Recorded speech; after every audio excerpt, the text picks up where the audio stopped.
Hello and welcome to Genevora's running commentary number 19. I'm going to talk again about tongues. This will be the last for a while. The third running commentary was all about our awareness of where our tongue is. Last week was about some of the ways in which we can learn to reuse our tongue in relation to our voice. And I'm going to do one more on this because it can be quite a big issue for a lot of singers. What we need to do is have several stages in the process. We need to unlearn the habits that we have and then relearn new ones. So to unlearn the habit that we may have of pulling our tongue back in our mouth, which is what we talked about in the last running commentary, if we're going to unlearn that, there are various ways we can do it.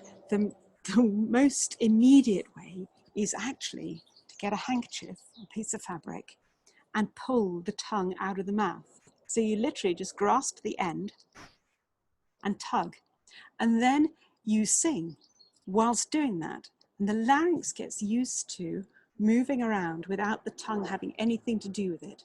And if you've got a really stubborn, obstinate tongue that wants to get involved, that's a really good way to get it out of the picture. Once you've got used to that step, you then need to learn to release the tongue.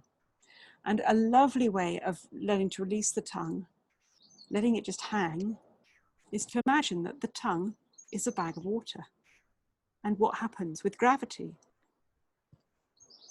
As you tip your head from side to side, the tongue will just loll.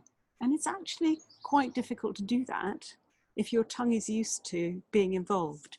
So let the tongue just hang and move your head around and see what happens.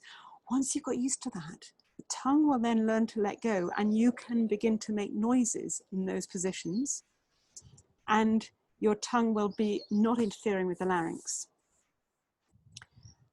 Now the next step, of course, is relearning how to use the tongue for articulating text without back of it pulling back and down. And so we need to engage the tip of the tongue. What I like to do then is to push the tip of the tongue into the finger.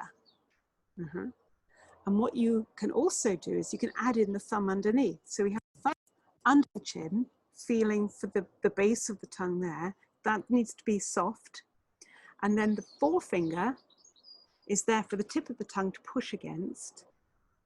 And then we've got activity at the front and release in the base, and then you sing. And you can sing through whole songs in that position. And then you gradually release and let the tip of the tongue then be involved in articulating the text.